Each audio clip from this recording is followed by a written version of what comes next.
네, 안녕하십니까. 시청자 여러분, 장윤선 기자입니다. 저는 지금 국회 잔디밭 앞에 나와 있습니다.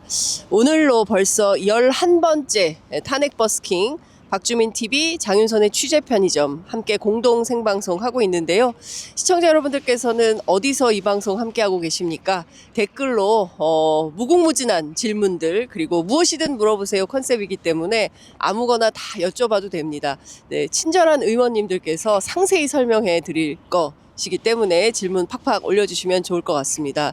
어디서 방송 보고 계시는지 그 위치도 같이 알려주시면 좋을 것 같습니다. 특히 해외에 계신 교민 여러분 궁금하실 거 많으실 것 같은데요. 네, 질문 많이 올려주시면 좋겠습니다. 정세가 너무 유동적이어서 저희들이 탄핵 버스킹 안 할 수가 없습니다. 그래서 세 분 모셨습니다. 네, 제 옆에는 류사명 전 총경님 나와 계시고요. 그리고 지금 현재 단식 중이신 임미애 의원님 그리고 박주민 의원님 세 분 나오셨습니다. 어서 오십시오. 네, 안녕하세요. 예, 지금 안녕하냐고 묻기가 조금 민망하긴 한데 그래도 시청자 여러분들께 간단한 인사 한 말씀 드려주겠습니다. 안녕하시지 못하시죠?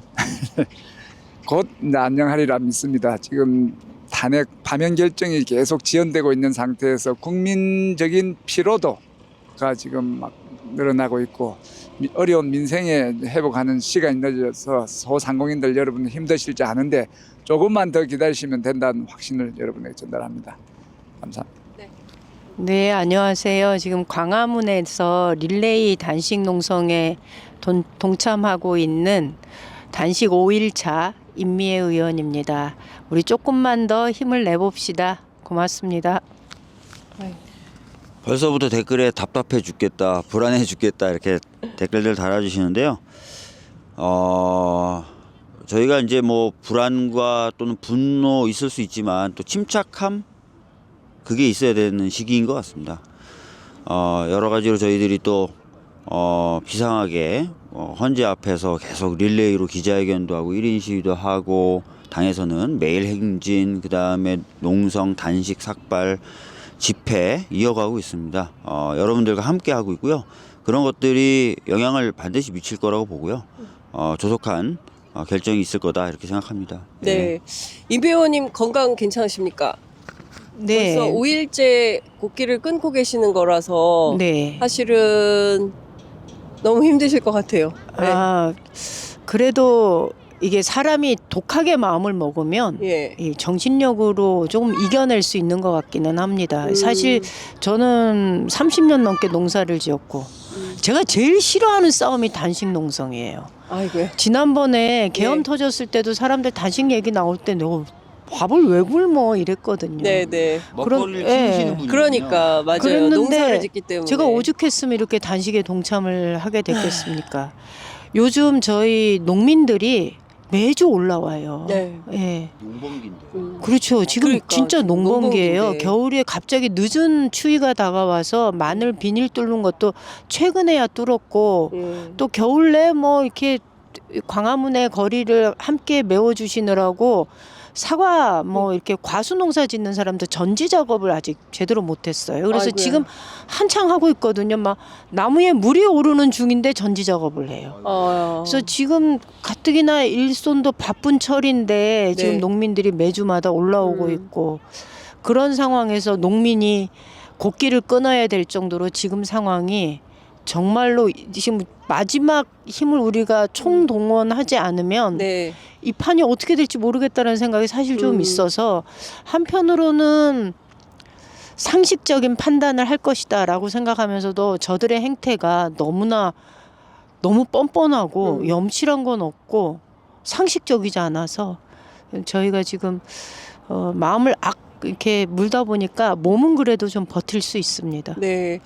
그 다음 주에 안 하면 이제 국민 총궐기를 해야 된다. 이제 이런 말씀을 이제 시민사회단체 쪽에서 말씀들을 하시고 다음 주에 농민들 트랙터 몰고 와서 또 네, 시위를 맞습니다. 하시겠다고 하시더라고요. 네, 네. 예. 자, 매우 엄중한 역사의 한 페이지를 지나고 있다 이렇게 생각이 좀 되는데 저 박주민 의원님께 이거부터 좀 여쭤보고 싶어요. 네. 김성훈, 이광우 두 사람에 대해서 반드시 이것은 구속영장이 4번인 그러니까 3번이나 반려됐기 때문에 네. 4번째는 받아들여질 거다 했는데 밤사이에 기각이 됐습니다. 법률적으로 어떻게 봐야 됩니까? 그러니까 아시는 것처럼 그 윤석열에 대한 체포영장이 적법하게 발부가 됐죠. 네. 그 적법성에 대해서는 윤석열 측이 신청했던 이 신청에서도 적법한 영장이다라는 판단이 나왔잖아요. 그럼 적법한 영장을 가지고 가서 체포라는 영장 집행이라는 정당한 공무를 집행하는 걸 방해했거든요. 근데 그것에 대해서 너무나 명백할 뿐만 아니라 최근에 보면은 뭐 서버 같은 경우가 원격으로 비아폰 원격으로 네, 뭐 기록이 삭제된다 뭐 이런 맞아요. 얘기가 예. 계속 보도가 나오고 있는 비화폰 상황이라서 원격으로 경호처에서 예. 삭제했다. 예. 그래서 증거인멸 우려라든지 이런 것도 있는 상황이기 때문에 영장이 당연히 발부돼서 이후에 이제 수사가 원활하게 진행돼야 되는데 계속해서 반려해 왔고 드디어 영장심의위원회에서 영장을 청구하는 게 맞다라고 해가지고 영장을 청구했는데 어제 진짜 황당한 뉴스가 영장실질심사에 검사들이 안 왔다는 거예요. 예, 그 얘기는 무슨 얘기냐면 네. 사실상 우리는 영장 안 받아도 돼요. 우리 영장 주시는 거 싫어요. 라고 법원에 선언한 거거든요. 와. 그러니까 법원 입장에서는 영장을 왜 발부하냐 이거예요. 수사기관이 영장 필요 없다는데. 그러니까 황당한 일이 아주 황당한 일이 예. 발생한 거고 제가 법조 생활을 10년 넘게 했고 지금 국회의원 들어서도 법사위만 한 8년 했거든요. 그럼 네네. 합치면 거의 20년인데 네. 한 번도 본 적이 없는 일이 일어난 거예요. 한 번도 본 적이 지금 없는 그러니까 일이. 대놓고 네. 법을 그냥 깡그리 무시하고 있다. 이렇게 봐야 되는 거죠. 그렇죠. 예. 우리 총경님도 아마 하시는 예. 말씀 많으실 것 같아요. 예. 방금 말씀하신 것 중에 좀 시정을 해야 될 부분이 수사기관이 영장을 포기한 게 아니고 검찰은 수사기관이 아니고 경찰이 간절해서 4번 신청을 하고 5번째 신청이에요.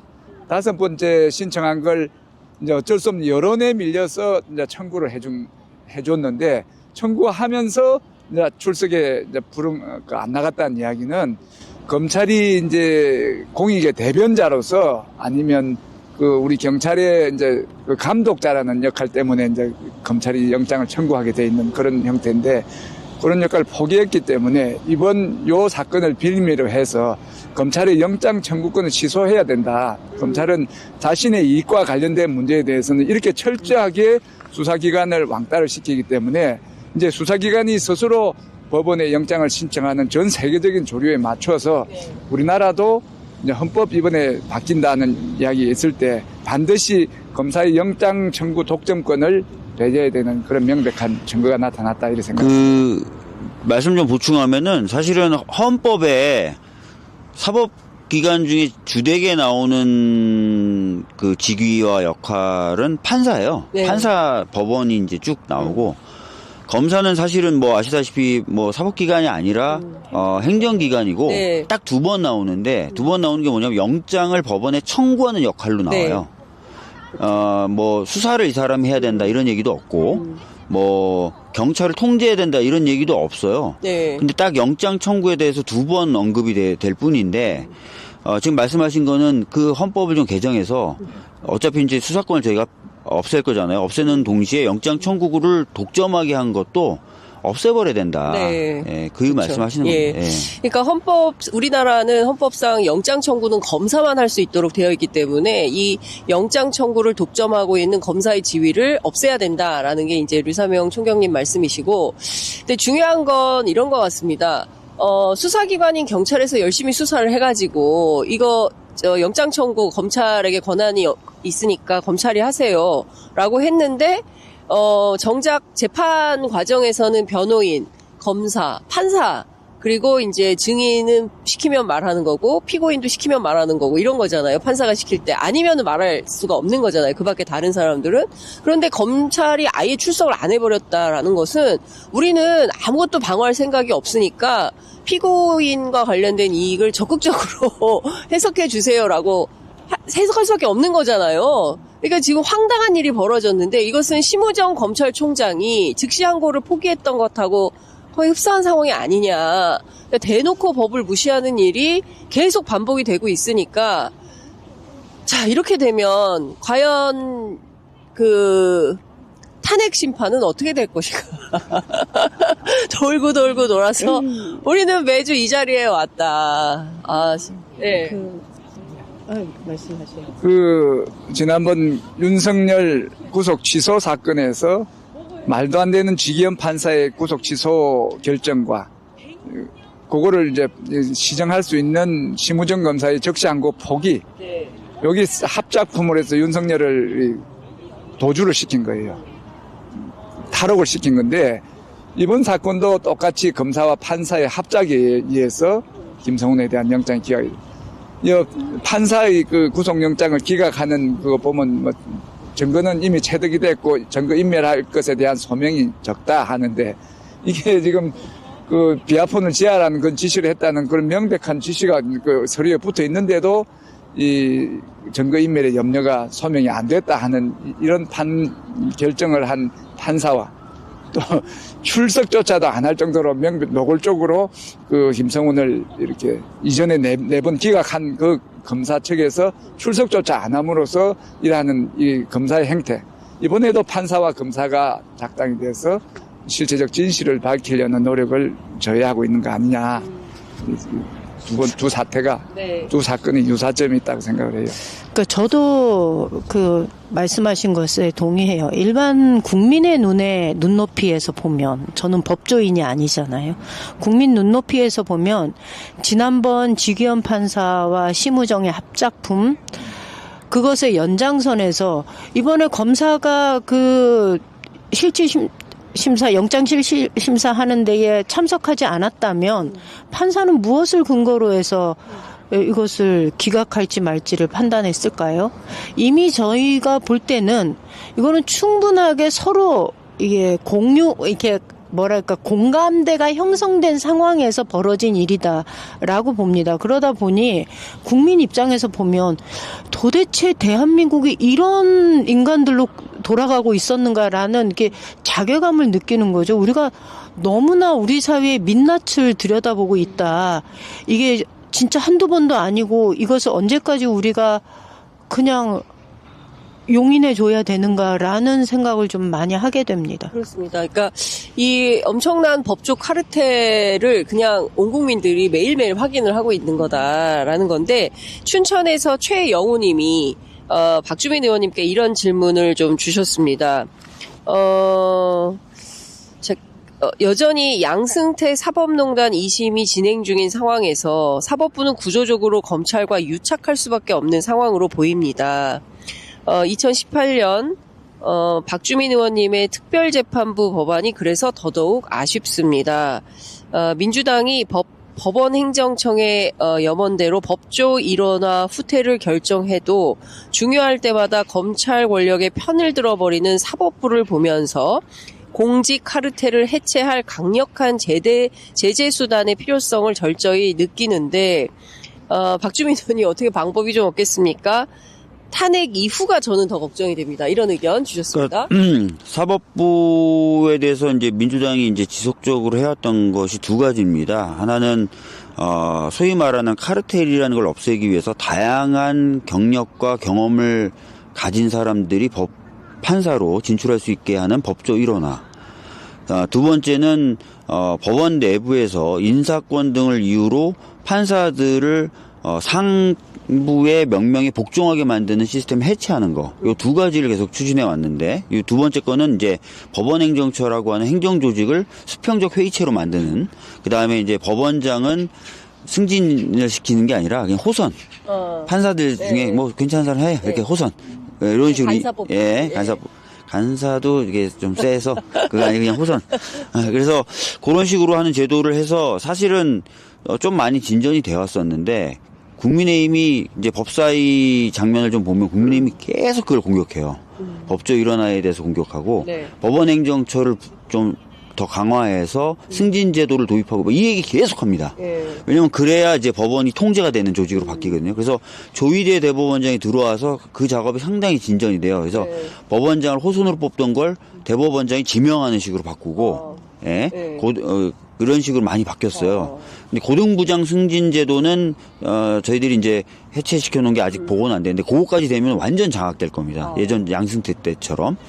그래서 그런 것들 저희들이 막는 그리고 작업을 계속 좀 더 해야 될 것 같고 법조 일원화를 좀 더 가속화시키는 방향으로 가야 될 것 같고 형사재판의 경우에는 국민참여재판이라는 제도가 있는데 네. 굉장히 제한적이에요. 그걸 좀 확대하고 잘할 수 있게 만들고 등등 몇 가지 좀 조치들을 취해야 됩니다. 네.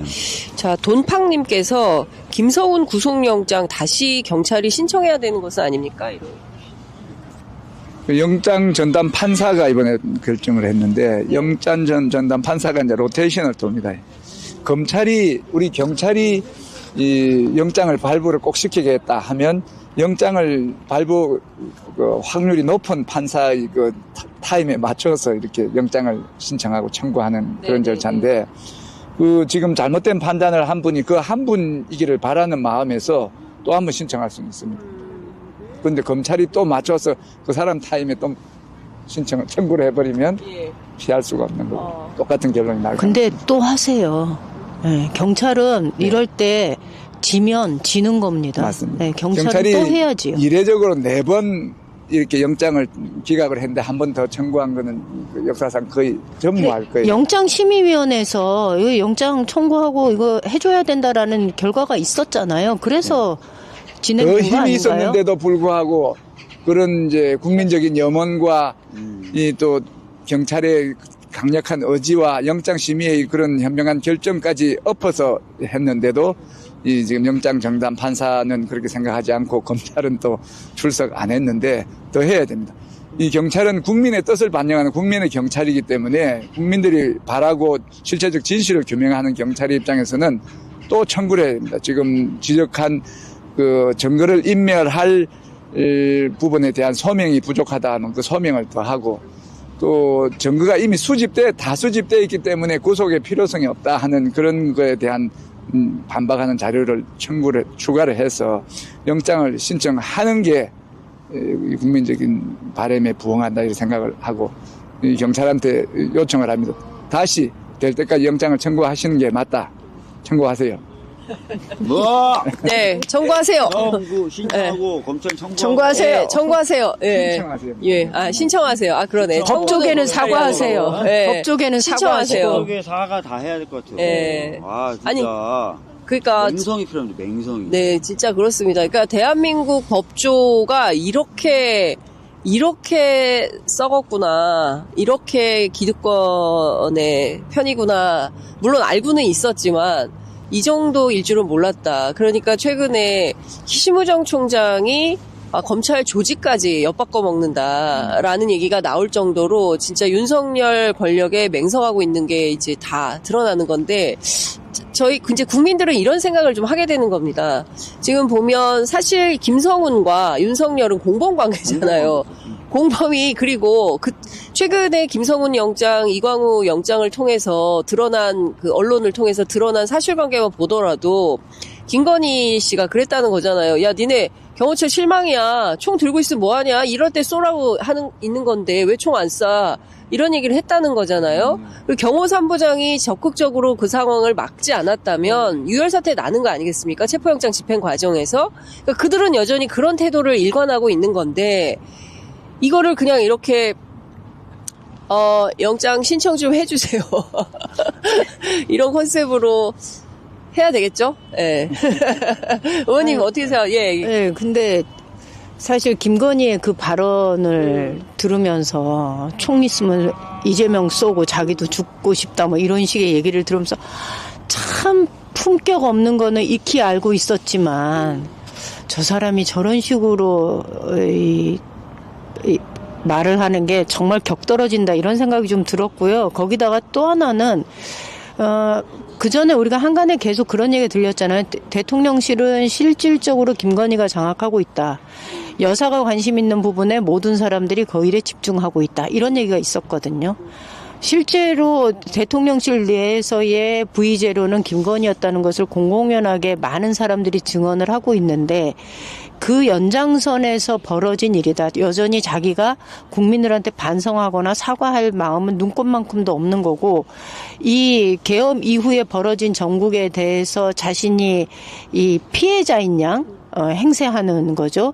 자신을 더 돕지 못했던 사람들에 대한 원망과 책임을 묻는 방식으로 이 태도가 나가는 거거든요. 그러니까 그 화살이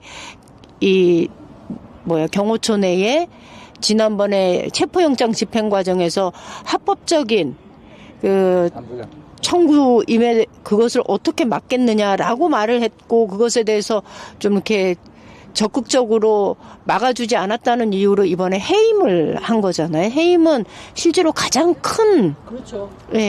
징계거든요. 그리고 요게 내부에서 결정이 되면 절차를 보니까 최상목이 이것을 결정하면 된다 그래요. 승인만 하면 된다 그래요. 최상목은 또 올라오자마자 이 문제는 또 처리할 것 같습니다. 그간에 최상목이 보면 국회가 의결한 모든 것에 대해서는 거부하고 있지만 인사와 관련해서는 아주 신속하고 재빠르게 처리를 하고 있거든요. 그래서 이 대통령실과 지금 내각의 이 최상목이 그리고 검찰이 그리고 판사 이게 네 개의 기둥이 그 혼연일체가 돼서 지금 이 내란을 지속적으로 유지하고 있는 거 아닌가라는 생각이 듭니다. 그 얘기를 좀 해야 될 것 같아요. 왜 김건희인가.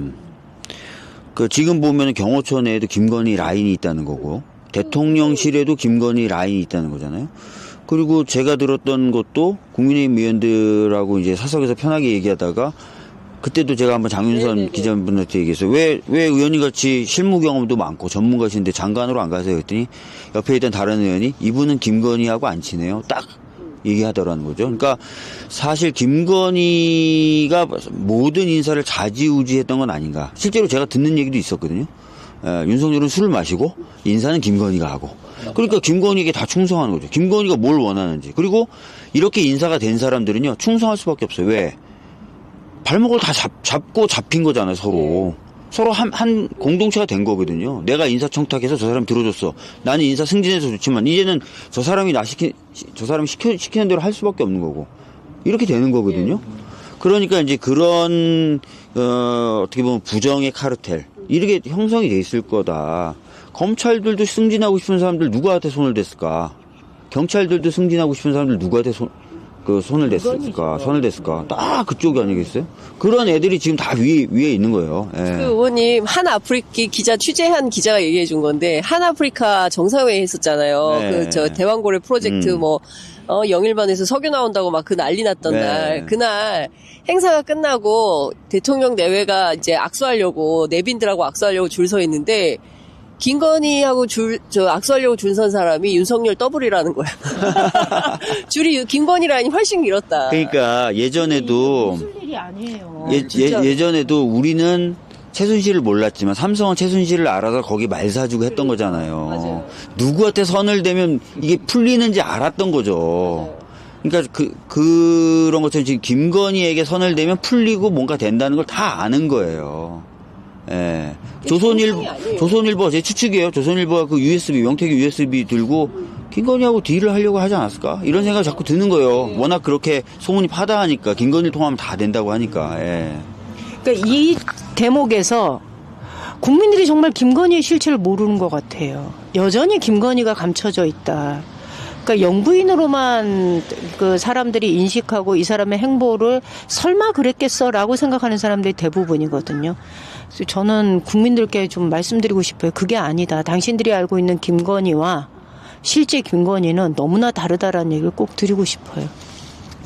저는 김건희 총살한 이야기, 계엄은 윤석열이가 해서 그 적법한 체포영장을 가지고 체포를 하는데 왜 이재명을 총을 쏘고 싶다 이래 했느냐. 계엄은 남편이 했는데. 계엄, 그 남편을 총을 쏴야지 왜 이재명을. 계엄이 정당했거든. 아니 계엄이 정당했다 하더라도 왜 우리 대표를 총을 쏘냐고. 네.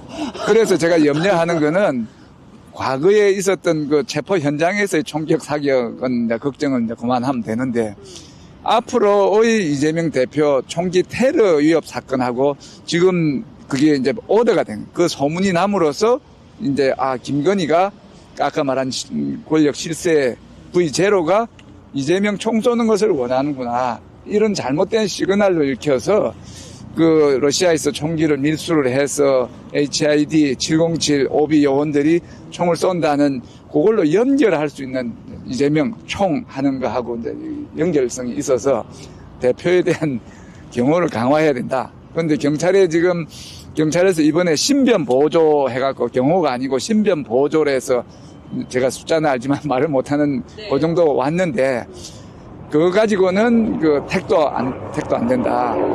그래서 제가 이제 요 시청자 여러분께 간절히 바라는 것은 대표를 보호해야 된다. 이번 대선에서 우리 대표 역할이 정말 중요한데 이 대표의 경호가 중요한데도 아직 충분하지가 않다.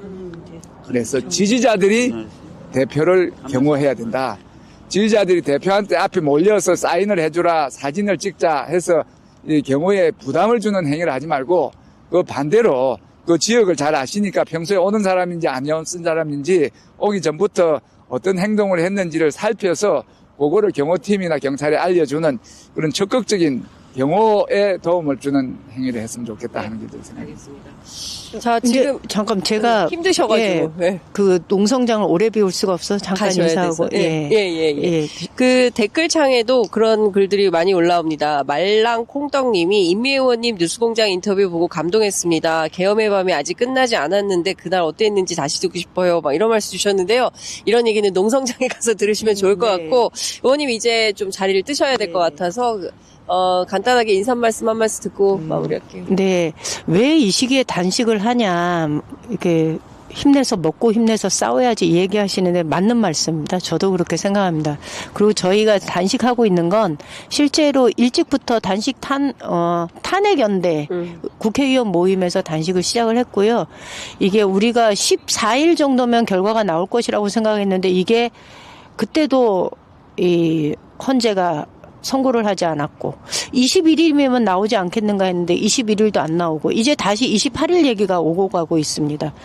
저희가 이게 결정이 늦어지면서 그 의원들을 그때까지 결과가 나올 때까지 기다릴 수가 없었습니다. 건강이 너무 상하기 때문에. 그래서 초선 의원들이 릴레이로 받아서 하는 거고 저희가 단식이 더 길어지는 거 원하지 않습니다. 저희도 빠른 시간 내에 다음 주 내에는 결과가 나와서 저희도 광장에서 국민 여러분과 함께 싸우고 싶습니다. 그리고 지금 민주당이 할 수 있는 건 지금 사실 다 하고 있습니다. 헌재 앞에 가서 피켓팅도 하고 기자회견도 하고 걷기도 하고 우리가 해볼 수 있는 것들은 다 하고 있는데 이 강고한 법조 카르텔, 내란 동조 세력들의 이 끈끈한 유대 관계를 우리가 끊어내지 않으면 이것이 바로잡아서기가 좀 어려운 상황이다라는 생각이 듭니다. 그래서 저희도 더 힘내서 광장을 지키겠다라는 말씀을 드리면서 저는 오늘 이 자리를 먼저 일어서겠습니다. 꽃사랑님께서 경북의 희망 임미애원님 힘내세요 이런 의견 주셨고요. 파이팅! 쓰러지면 안 됩니다. 건강해야 합니다. 단식하지 마세요. 이런 의견도 있습니다. 자, 의원님은 이제 광화문으로 보내드리도록 하고요. 저희가 이제 류사명 총경님과 파이팅! 박주민 의원님하고 계속 이어서 가겠습니다. 수고하셨습니다. 자, 그래서 의원님 28일이에요? 언제 되는 25일 아니면 겁니까? 28일 설이 이제 강력하게 이제 대두되고 있는 거죠. 25일과 28일. 네. 그러니까 그때 한번 말씀드렸잖아요. 저는 처음부터 3월 14일 설이었는데 네. 그 정도면 적당하다라고 봤는데 지금 그 내부에서 절차 등을 이유로 시간을 끄는 사람이 있어서 넘어갈 것 같다는 말씀을 드렸고 네. 실제로 넘어와서도 사실 이번 주 내에 하는 것이 정상적이기 때문에 제가 한 70% 비중으로 이번 주 할 거다. 30% 정도 가능성으로 이번 주도 넘길 거다라고 했는데 넘어갔고 25일 설이 나오는 이유는 26일 우리 대표 선고 이후에 하면 너무 정치적으로 보인다는 비판이 있을 수 있기 때문에 헌재가 그렇게 하지 않을 거다. 24일 날로 한독수를 잡은 것도 있어서 24일부터 26일 그 사이에 할 가능성 있고 아예 눈치 안 보고 더 28일이나 뭐 4월 초로 늦춘다는 소리들인데 있고. 그렇게까지 갈 확률은 매우 낮다. 저는 그래서 25일 아주 늦어도 28일 네. 내에는 나올 것 같다는 생각이 듭니다. 예. 그 리사명 총경께서 어떻게 보십니까? 저는 장윤선 기자님 취재로 해서 25일인 줄 알고 주변에 소문을 다 내놨는데 제가 저 25일 얘기 안 했어요. 28일 소리인데 25일 날 한다고 제보고 출연 요청하셨잖아요. 가능성이 있다. 그러셨구나. 뉴스 공장 나가신다고 안 오시다고 그랬잖아요.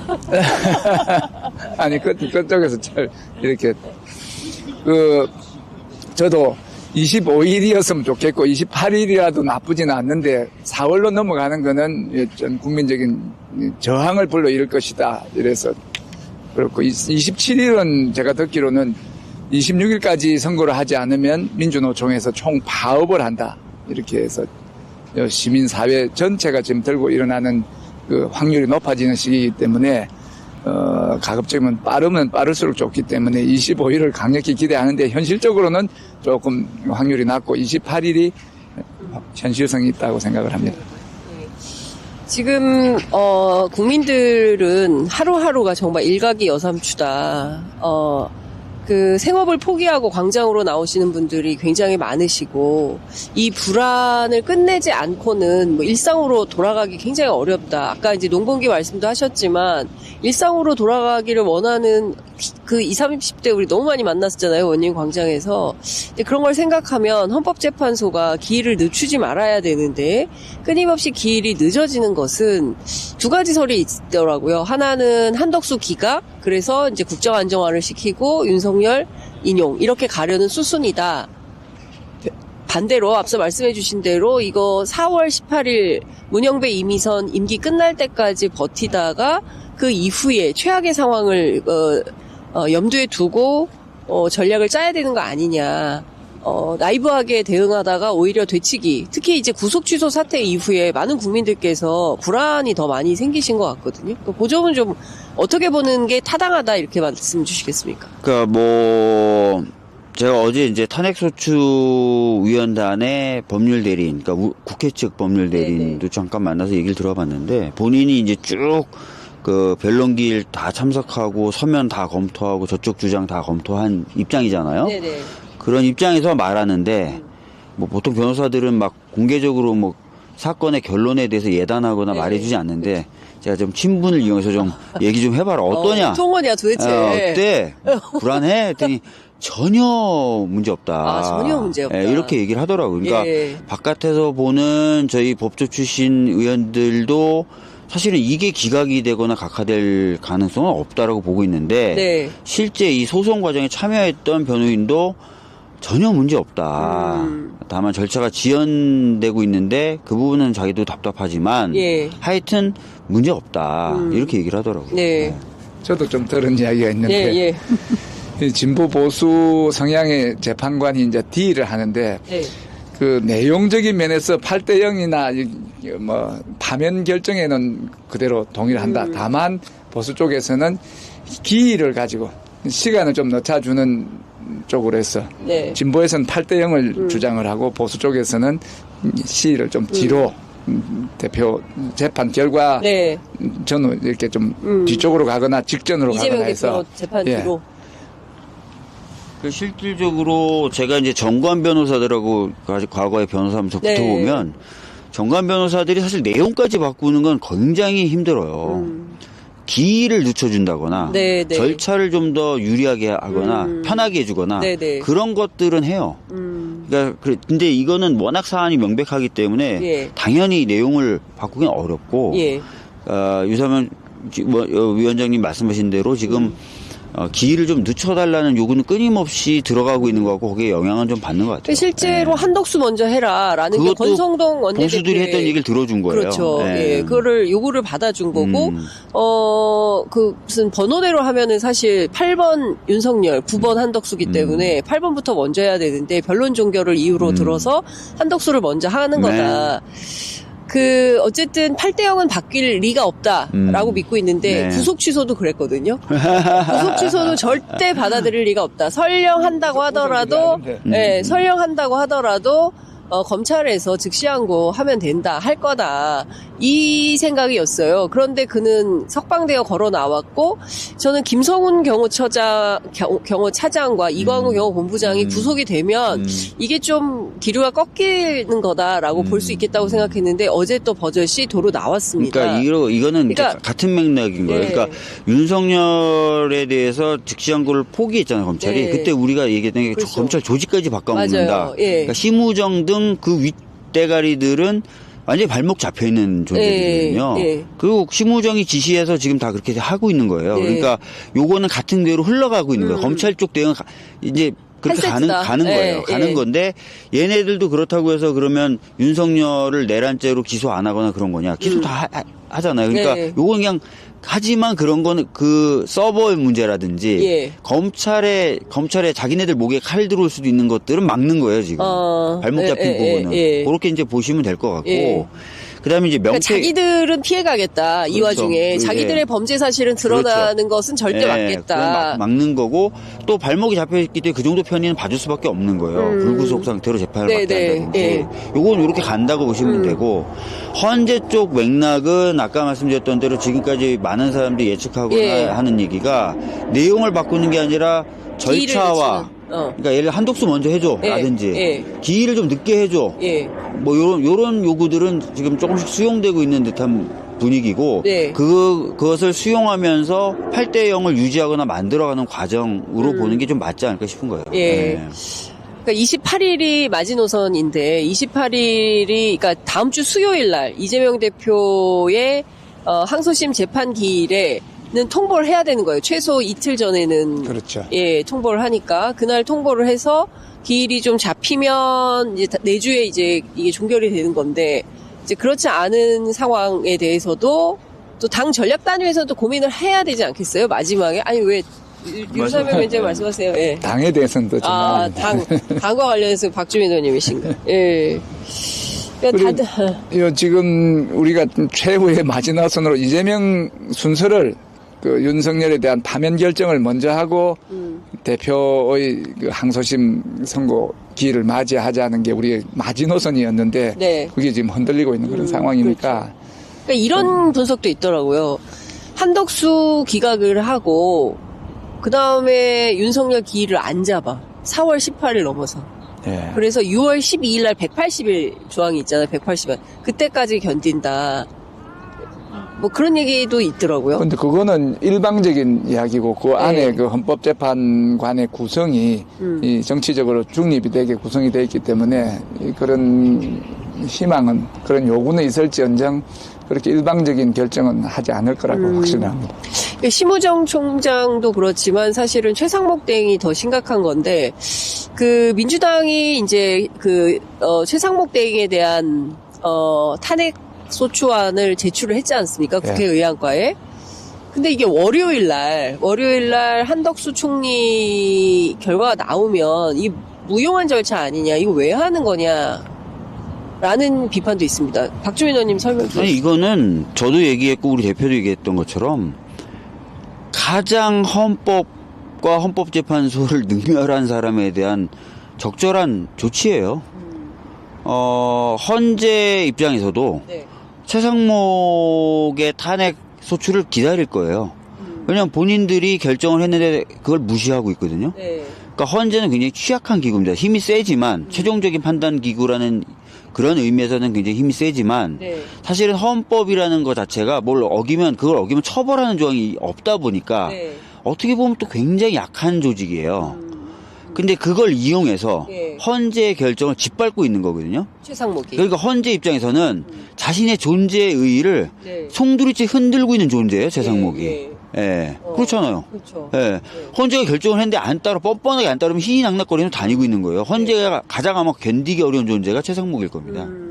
예. 그러니까 최상목 들어오면 최상목은 100% 탄핵이다. 한덕수 돌아오면 최상목 반드시 탄핵을 저희 하는 거고 근데 한덕수 기각은 되는 건가요? 기각시킬 거예요. 한덕수? 예. 그다음에 헌재로 최상목권이 오면 바로 그냥 아주 그냥 탄핵해버려. 예. 그러니까 한덕수가 살아오면 이제 그거는 그 권한대행 직위를 받기 때문에 권한대행이 아닌 사람에 대해서 옛날에 그걸 가지고 할 수도 있는가요? 네, 그럼요. 예. 과거에 그래가지고 예. 탄핵을 한. 아니 우리 저기 수사하실 때도 과거에 했던 걸로 처벌하잖아요. 아니 지금 그러니까 이제 지금 뭐 너무나 많은 경우의 수가 계속 상황 변경이 생기기 때문에 국민들이 사실은 이 법률적 지식을 노상 이렇게 장착하고 근데 사는 게 아니니까. 이런 얘기가 나오더라고요. 네. 한덕수가 만약에 기각되거나 예. 심지어 각하되면은 정계선 등 2명 재판관 최상목이 임명했잖아요. 네. 그게 무효가 된다고 말을 하시는 그 분들이 얘기를 있어요. 보수 극우 유튜버들이 전혀 법조 아니에요. 출신들이 전혀 그런 얘기를 해요. 아니고 전혀 아니고 네. 그 일단 직무가 정지되면 자동 이게 지금 대행의 대행이란 말도 없는데 자꾸 대행의 대행이란 말을 대대행이라고 하잖아요. 막 하고 대대행이라고 한 게 쭉 뭔가 하나로 쭉 꿰어 있다고 자꾸 생각해서 그런데 그게 아니에요. 예. 그냥 대행이에요. 한덕수도 대행이고 네. 최상목도 그냥 대행. 대행이에요. 대통령의 권한- 대행이에요. 대행. 권한 대행. 예. 그러니까 이게 그리고 직무가 정지되면 그냥 대행을 이 사람이 맡는 거예요. 그리고 대행을 맡는 동안 했던 일은 다 유효한 거죠. 예를 들어서 KBS 정현주 사장도 네. 해임됐다가 다시 법원이 판결해서 복귀했어요. 네.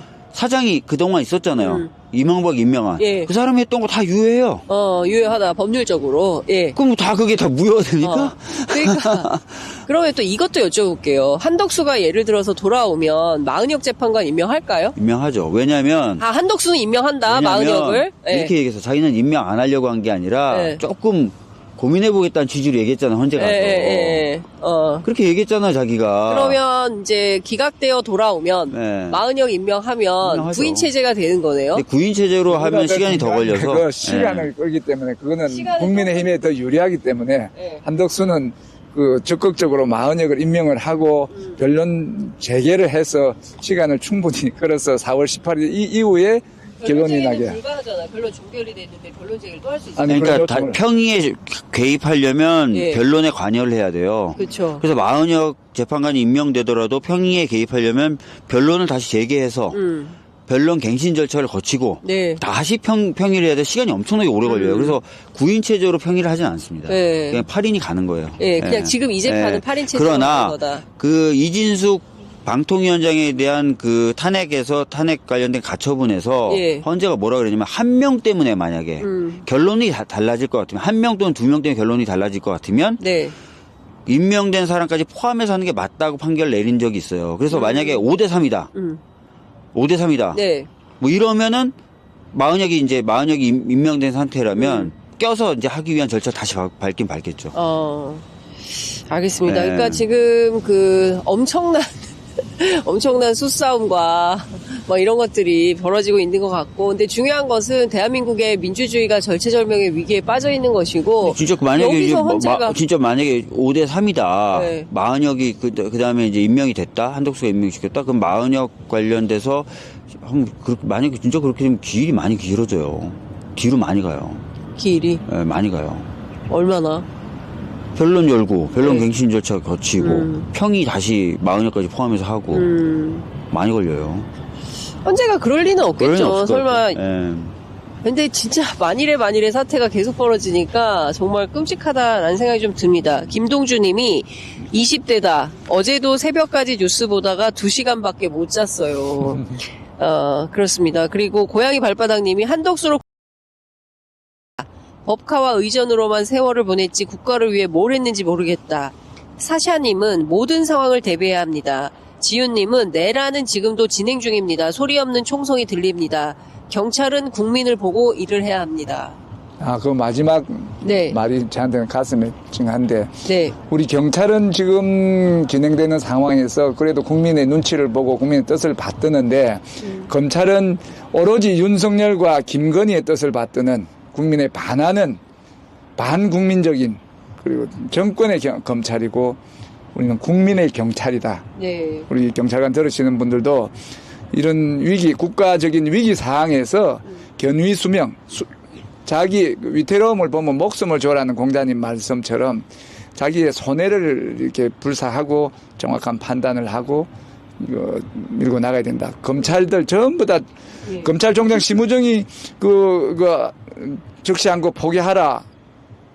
안 들으면 될까? 저거 생각하고 다르다고 맞아요. 분명히 이야기했는데 안 들으면 될까? 아닌가? 검사가 적시 않고 해버리면 되지. 자기 일신상의 이익 때문에 차마 못하는 거예요. 자기 소신대로 못하는 거예요. 그러려면 말라고 검사하고 공무원 합니까? 이거 국가가 위태로울 때 소신을 가지고 자기 희생을 감수하면서 판단을 하는 게 그게 정당한 공무원 자세지. 오로지 자신이 손해 안 보고 뭐 좋은 결정할 수 있습니까? 좋은 결정하는 데는 자기가 손해를 감수를 해야지. 저는 그렇게 생각합니다. 그러니까 훌륭하십니다. 예, 박수. 박수.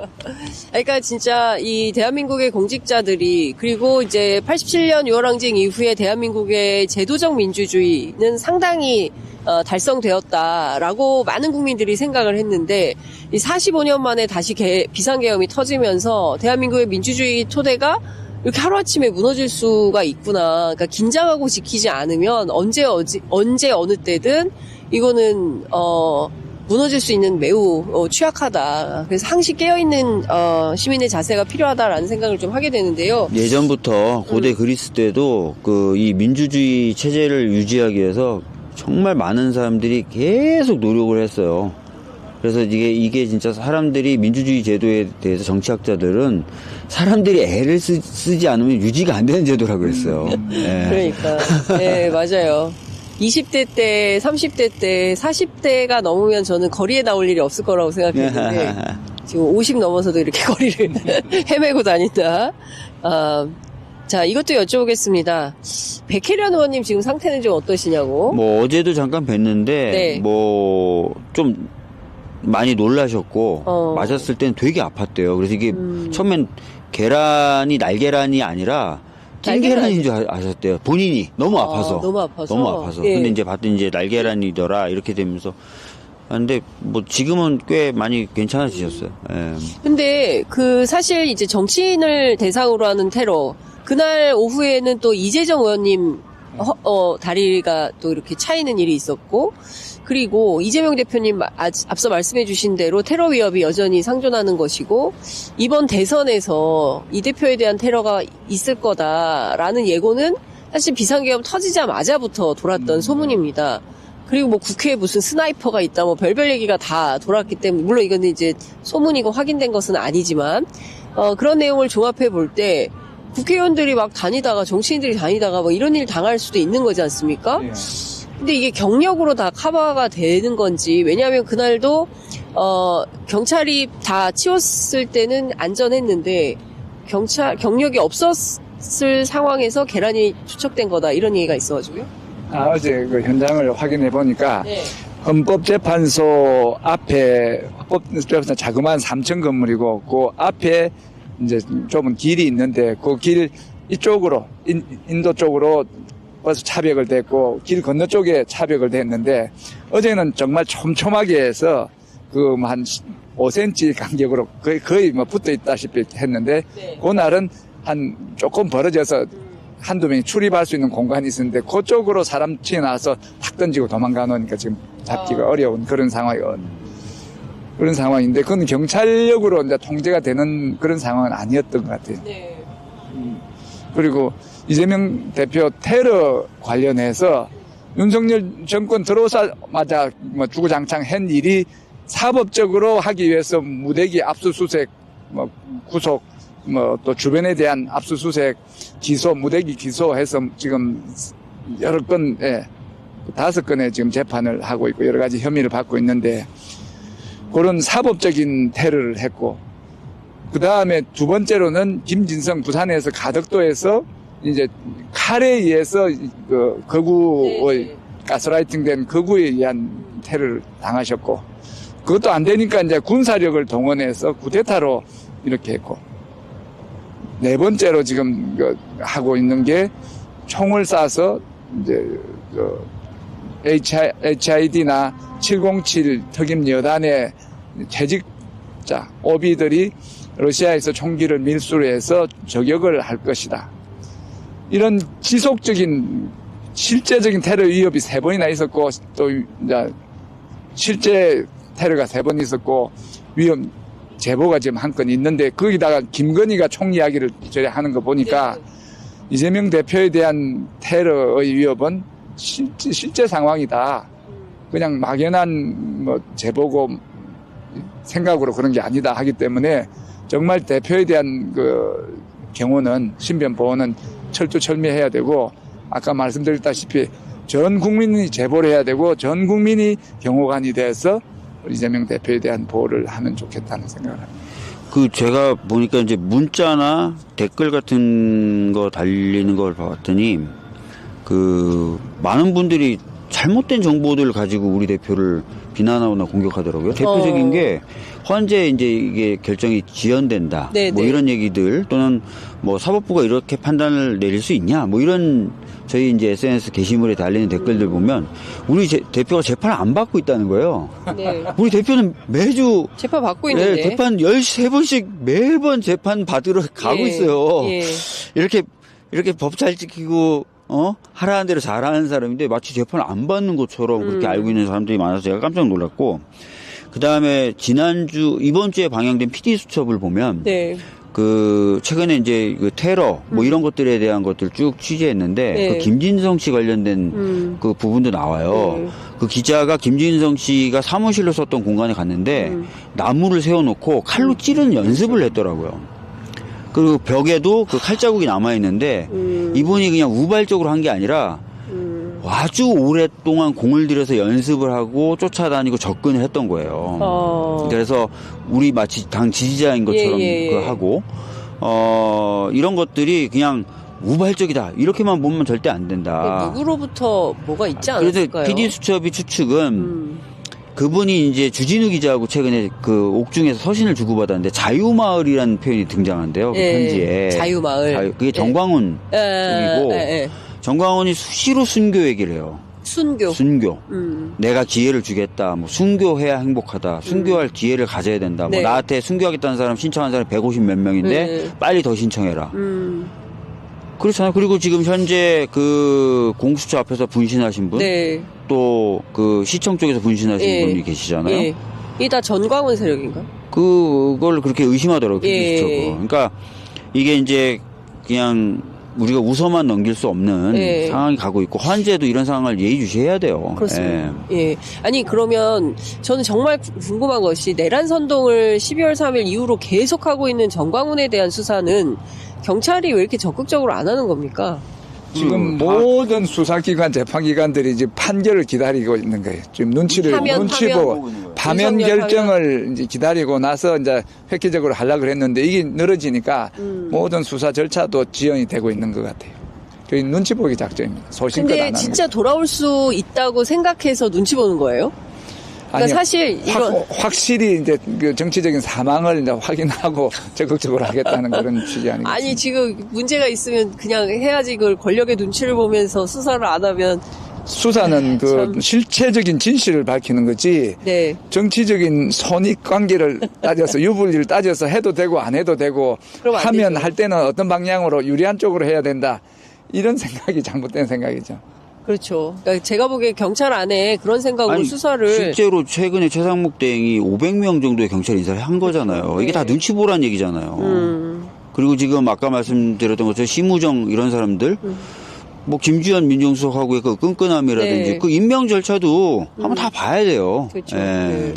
그렇죠. 대들지 않을 사람 했다는 거 아니에요, 심우정. 그렇죠. 그 잘 얘기 따를 있었죠. 사람. 예. 예. 말 잘 들을 사람을 검찰총장에 앉혔다. 특수부 라인이 아님에도 불구하고 이원석 앉혔더니 대들어서 이번에는 아닌 사람을 한 거다. 이제 이런 얘기들이 있는 것이죠. 자, 이제 슬슬 마무리를 하고 또 점심 드시고 그리고 햄버거라도 하나 또 먹고 출발해요. 예, 햄버거라도 드시고 저 도보행진 하셔야 되기 때문에 끝으로 한 말씀씩 듣겠습니다. 유흥식 추기경께서 헌재는 더 이상 지체하지 말라. 정의에는 중립이 없다라는 말씀을 주셨습니다. 그 정의의 판결을 교황청 성직자부 장관인 유흥식 추기경께서 입장을 밝힌 건데요. 그 프란치스코 교황이 그 얘기하지 않았습니까? 고통 앞에 중립은 없다. 어디에 와서 하셨냐면 세월호. 네. 유민이 아빠 단식하시는데 오셔서 그 말씀을 하셨어요. 정확히 유민 아빠를 만나고 돌아가신 비행기 안에서 기자들이 너무 네. 정치적으로 좀 편향된 행보를 보였다가 한국 정부 불만을 가는데 어떻게 생각하시냐 그랬더니 네. 고통 앞에 중립은 없다. 네. 이렇게 기자들한테 얘기하셨죠. 그러니까요. 네. 고통 앞에 중립은 없고 정의 앞에도 중립은 없는 거 아닌가요?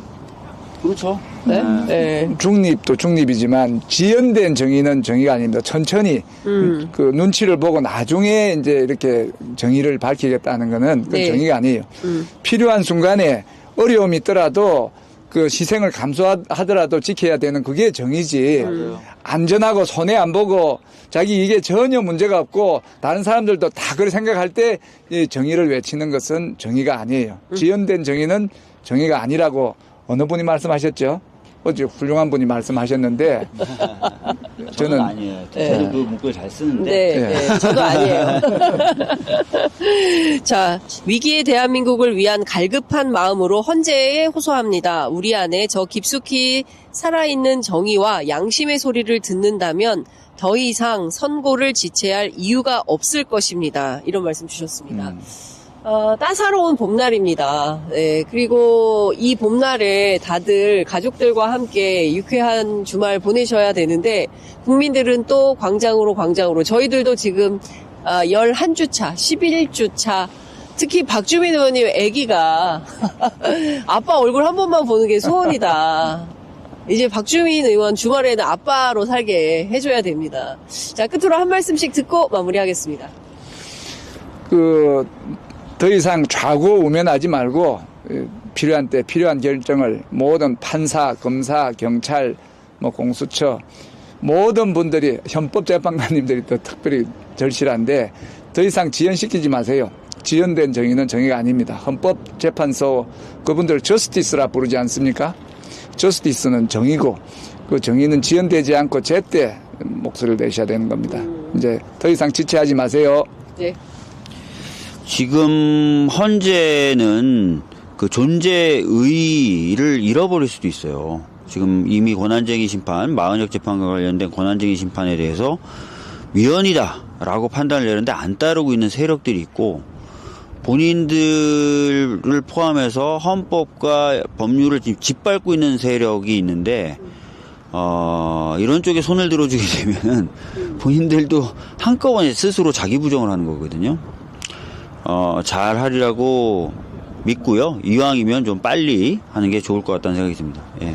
헌법재판소 설립 취지가 헌법을 수호하기 위함입니다. 헌법 수호의 최종 마지막 수문장이 헌법재판소고 헌법재판관인데 헌법재판관들이 이 헌법을 수호하지 않는다면 그건 스스로 존재의 의의를 부인하는 겁니다. 헌법재판소는 헌법을 수호하세요. 그것도 제때 지연하지 말고. 네. 자, 댓글창에 국민 고문이다. 진짜 왕짜증이다. 이런 법꾸라지들, 이런 비판 의견도 주시고. 법꾸라지가 아니라 법 폭행자, 법 살해자들이에요. 법 살해자들, 네, 법 법 파괴자. 파괴자. 예. 법꾸라지에서 좀 상향해야 될 것 같아요. 법 파괴자. 예. 자, 하여간 저희가 매주 그 시민들께서 궁금해하시는 것을 무엇이든 물어보세요. 탄핵 버스킹 11주 차인데요. 다음 주에는 안 해도 되는 다음 주에는 오히려 이렇게 도란도란 그동안 출연자들 모여서 그러니까. 그동안 있었던 일 도란도란 스튜디오에서 좀 얘기 나누는 것도 좋을 것 같아요. 그런 스튜디오에서 편하게. 다음 주에는 진짜 끝내고 다음 주에는 끝내고. 진짜 끝내고 스튜디오에서 도란도란 정리할 수 있는 그런 컨셉이 되기를 진짜 기대합니다. 자, 오늘 말씀 잘 들었습니다. 고맙습니다. 네, 감사합니다.